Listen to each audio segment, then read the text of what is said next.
Absolutely. Make sure y'all like, subscribe, turn your notification bell on. Like I said, it's been a we experienced exponential growth on the channel within the last 12, almost there to 500. Then we're gonna make our way to 1,000. And then we are switching up the content for you guys. We transition from doing just articles now to reaction videos. And if there's any reaction videos that you guys want to see too, like it's the same thing with the articles. You can always email us and say, here, hey, I would like y'all to do a reaction video on this, anything millennial money related or Jubilee or finance related, just send it our way. But with that being said, we're going to get started. I know you guys will see this as a premiere, but today me and Shawn will be reacting to a couple of videos that's talking about people starting up their own businesses. Does your firm offer personalized index investing? So I can remove a stock that doesn't align with my goals? I'm a broker, not a barista. Looks like Schwab personalized indexing can. Learn more about personalized indexing at Schwab today. You can afford anything, but not everything. Every choice that you make is a trade-off against something else. Paula Pants started her career as a local newspaper reporter in Boulder, Colorado. I made $21,000 per year. That was my full-time annual salary. In 3 years, she saved $25,000. I had side hustles because I wasn't making very much. I lived on the money that I made at my day job. And then every penny that I earned from freelance writing on the side, I saved. Then she decided to quit her job to travel the world, something her friends and mentors advised against. Declining industry, beginning of the Great Recession, everyone told me I was crazy. They said I was committing career suicide, that I would never get a job again. And even more disapproval from her family and community. When I was growing up, they didn't ask, what are you going to do when you grow up? They $21,000. Man. Bro, this kind of reminds me of the video that we kind of saw from last week. He was making $32,000. Now she says she's making $21,000. This is absolutely wild. I don't know how you can live on $21,000, but it kind of, one of the things that I kind of get from like videos like this is it's actually possible. Because, a lot of times we'll see like you got people that's, like some people even go to New York City where they start out making bread and crumbs. I don't know if you saw that video, Shawn, where there was a woman who had made like $12,000 in New York City as a stockbroker. And then like a year later, she ended up like making almost $700,000, right? And now she's on track to make $1 million. So it kind of like this, we haven't watched the full video yet, but it kind of like reminds me like, wow, what's possible. And a lot of times, a lot of people would give up in these situations. I mean, because it's tough, right? Like you barely can eat making $21,000. I think, hell, after taxes, I don't even know what you would have left. Like what, 18,000, something like that, depending on where you're at. I don't know, but that's wild. Yeah, when she said that she only made $21,000 and was traveling the world, I'm like, yo, that's not something that I would think to do if I wasn't making that much money. But I think it's dope to travel. I mean, clearly she's seen more places than I have, and I've made over $21,000. But yeah, I think it's pretty cool that she started traveling the world and seeing more people, and now she's able to connect to more people. So that's probably how she get into the bag, making those connections. She's not just traveling, having fun, doing her own thing, but you're making the right connections. And another thing I want to highlight too, sometimes you got to do what's best for you. Family, sometimes in some cases, family can actually hold you back because you're looking to break the trend, right? You want to break the generational curse. It's something that I see in the community with you start to elevate yourself, and then the family, like they don't like what you're doing. They try to tell you, no, you think you're better than everybody. It's like, I don't want to be in the same position that some of our folks was in. I saw what they life looked like. I want a different life. And I don't know if that's what she was thinking, but that's another thing that I tend to think about when I hear that, the family. And I mean, it's different cultures too, right? So you have that. But I know in our community, that is huge, man. That is huge. You start to level up and you go get your degree, and you start investing, or you start to move a little bit different. You start to play chess. You start to play chess, not checkers. You do what they couldn't do, and now they sit up here and start to have this disdain towards you for doing something different. and breaking that trend. Hey, on a side note, bro, you see that little lunch box she got in her hand? Hey, those things used to be the hardest to open up. I remember I had one too. I think I had one like I got a zipper on mine now. Hey, you remember you gotta press it in, but you gotta, your hand hurting, your hand all dent in, and yeah. I remember. I used to have one. I think I had one in like kindergarten or something that I went to we ended up switching it up. But yeah, man, you have to press in, your dent in your hand and hand all red and everything. I remember. Are you going to be a doctor or an engineer? We had to come here because there were no economic opportunities in Nepal, and eventually there was a war in Nepal. We had to come here because it was the only way to create a better life. And so my parents really didn't like the fact that I was taking excess risk that was unnecessary. But she set off. She went to countries where the exchange rate worked in her favor, and when she came home, she was a freelance writer, living as cheaply as she could. My then boyfriend and I shared a room in a 3-bedroom apartment, and so my personal share of the rent was $200 per month. She lived gig to gig, and as her reputation grew as a personal finance writer, more doors opened. Once I had the security of knowing that I had an income of between $5,000 to $6,000 per month consistently, I transitioned from being a freelance writer to running a content management agency. And so then I started hiring writers. She built the Afford Anything brand and podcast. Wait a minute. You know what? I recognize her, bro. I recognize her. I got her on my phone. That's crazy. I recognize her now. You gotta give us more information, Trey. When you say you got on your phone, is this like your background? Wait a minute. Now we like that. Wait a minute.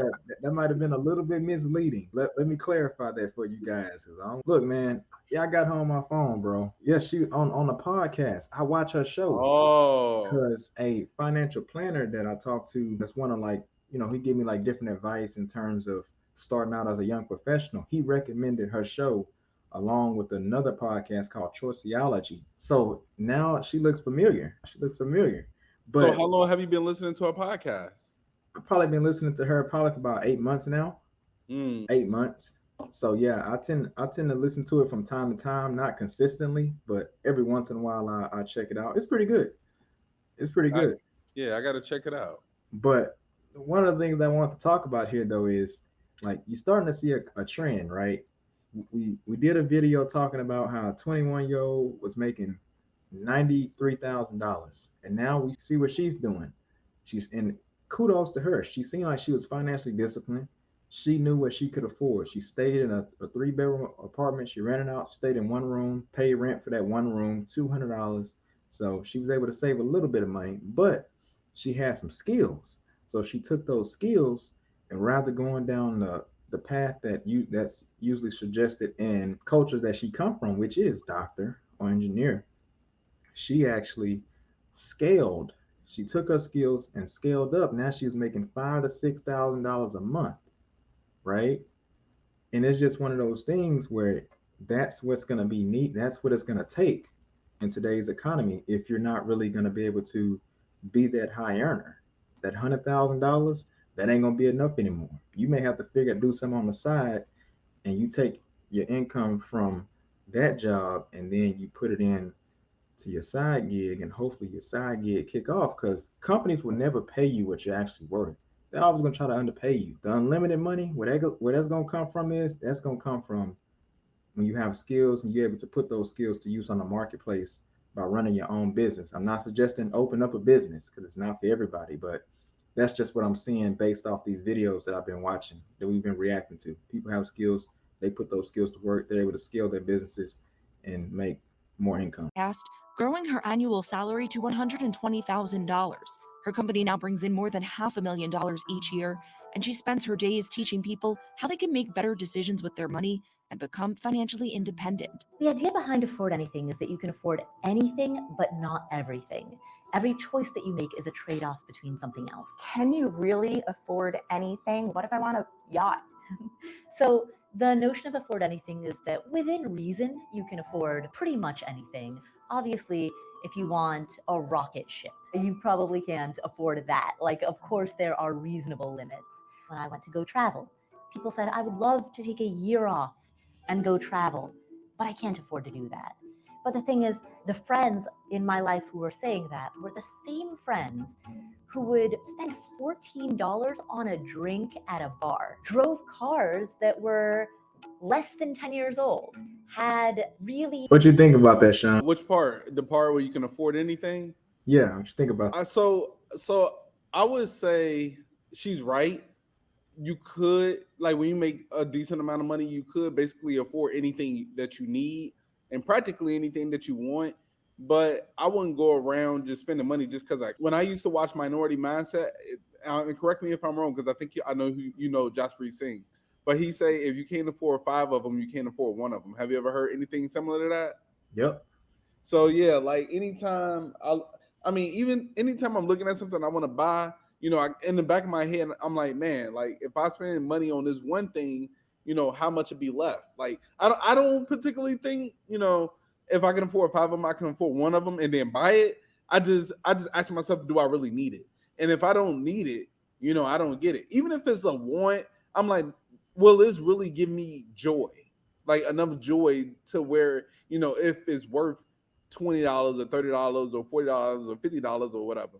Like even when I play my video games, my friends make fun of me because I never buy a new video game if it costs money.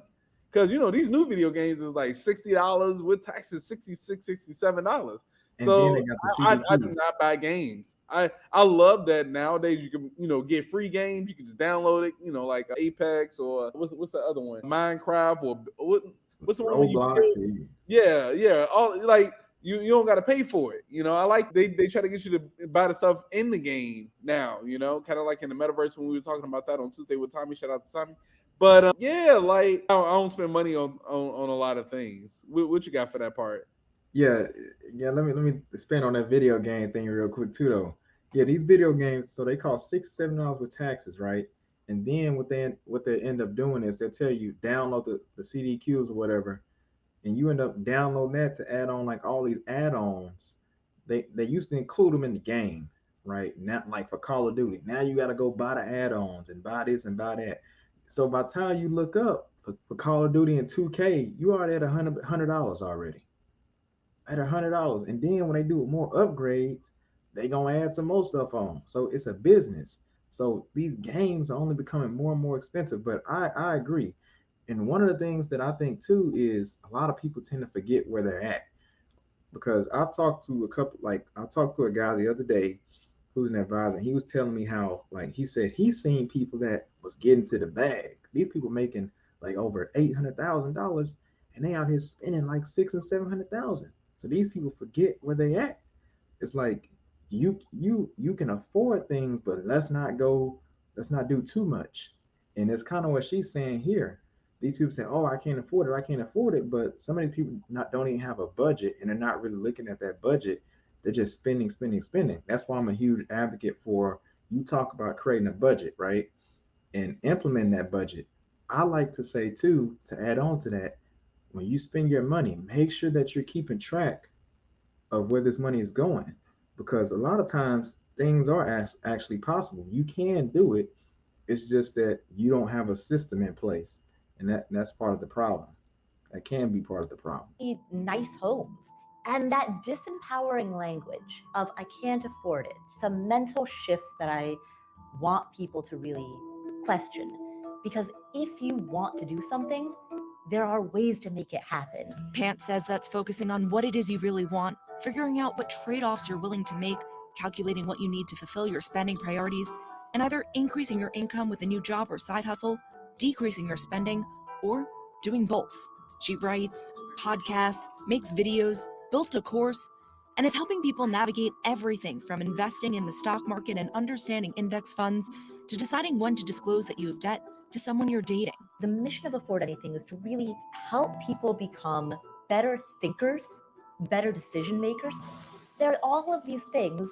Maybe they are priorities in your life, but you think that you don't have the money for it because this language of I can't afford it can blind us to all of the opportunities that we have to either reduce our expenses or dedicate more of our time to increasing our income. No, and I actually agree with her too, but a lot of times, sometimes too, what I kind of look at is I think you need to do the latter. I think you just need to increase your income increase your income, but make sure that you're still financially disciplined. Because at some point, me personally, like I don't think it's worth it to keep cutting back on certain things, like a coffee, something like a $2 or $3 coffee. They like, oh, cut back, keep cutting back. Like at some point, you only can cut back so much. Now you got to figure out how can you just keep increasing your income? How can you keep doubling it? Then you can have more options. But that's just my opinion. And another thing too, this just goes to show anything is possible. We got people that sit around here that complain all day, talking about, oh man, I can't make it in America. The system is. She got one of those. I don't know what those things are called, but I got one too. She got that, and then she got a phone. Got a phone and a computer, and you don't even need a Mac to do all what she doing probably.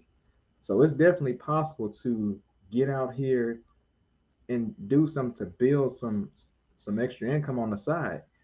You got people, she's doing a course and then recording. So I don't understand what's the problem. A lot of people just too lazy, but if she can do something like that, we all can. And showing her community that you can be successful without following a traditional path was an added bonus. It took a very, very long time for my parents to take a deep breath and recognize the path that I'd chosen for myself as a viable path. That came after I proved it out. Like, the proof is in the pudding. There's no convincing them. There's no use of words to try to change their mind.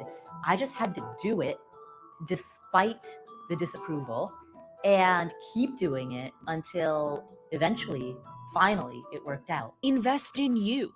Ready, set, grow. Hey, Trey, you ever heard the saying, you look like $1,000,000? Yeah, I heard of that. Oh, I'm trying to find a way how to say this without getting canceled, but you can see the difference from when she made $21,000 to when she make $500,000. Like, she looks amazing.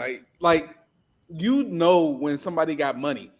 The quote that hangs in my mind right now is Jay-Z. He was like, I can't be an ugly billionaire, something like that. You remember that? Remember that Yeah, song? I remember that. Yo, when people get money, they look like $1,000,000. Like, they just look completely different. Yeah. She getting money now. She getting money, and then it's just one of those things. It's the same thing that I'm seeing with the other person that went from $12,000 to making $657,000. These people are figuring out the game of how to produce this content on social media. They figuring it out and using it to their advantage. And then it's like it's just crazy. Like it's just crazy to me how great it is to be, you know, in this country in terms of opportunity, right? It's just how bad do you want it? Yeah, that was a fun episode. I love that she talked about the pod. You know, just like right now, we just sitting here reviewing some videos. Everybody has a skill. I think everybody can talk about something of, you know, their area of expertise. Maybe it may not be finance. You know, maybe you're really good at, I don't know, fixing something. And you just throw that up on YouTube, or to have a podcast of, you know, some things in the past that broke and then you fixed it. I think, you know, it's an area for everybody in this little podcast space. I agree. And it's one of those, and it's kind of like too, like you don't have to do something, like your business don't have to grow to 500,000 or to $1 million. Everybody's different. For you, it may be just you need to generate at least $2,000 to $3,000 extra in income on the side. It could be $1,000. It could be whatever, right? But the point is that these companies will never pay you what you're truly worth. And so in this economy today, most people aren't generating money like that. So you get generating that type of money, right? Most people don't even make over $100,000. So you're gonna have to figure out, like, hey, what do I need to be doing on a side hustle? Like me myself, I'm looking into something. I'm trying to figure out stuff too. Like, hey, what can I be doing on the side to get my income up, right? And in her case, it was podcasting, and she was able to land the deal, and then she was able to increase her net worth and ultimately increase her income. It's just one of those things where anything is possible. And then next, go ahead. Hey, I was gonna say before somebody come at me talking about some, oh, you know, he over here talking about some, she look like $1,000,000. No, I'm gonna give you another example. Go look at Jeff Bezos when he first created Amazon, and what he look like now. The man looks different. He walking with swag. He's stacked. He got muscles. He looks amazing. It's so funny though to see pictures of people like the before and after they get money. Yeah. That really stood out to me, this video.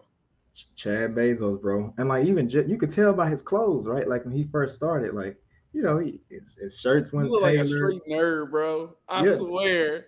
Now he out here, he started cheating on his wife, taking other people's wives. Oh man, bro, you wild. Man, Jeff was in that garage working, bro. Jeff was in that garage working. So yeah, you're right. You could tell once you start getting money. But this was a great video. Before we get into the next video, I just want to say, shout out to her. She just literally showed you that what's possible in this country. She showed you that what's possible if you're able to successfully take what you're good at and then start your own business and build something off of that. She was already a freelance writer, so that was kind of her skill set that she had. She put it to use and built something even bigger. So it's one of those things.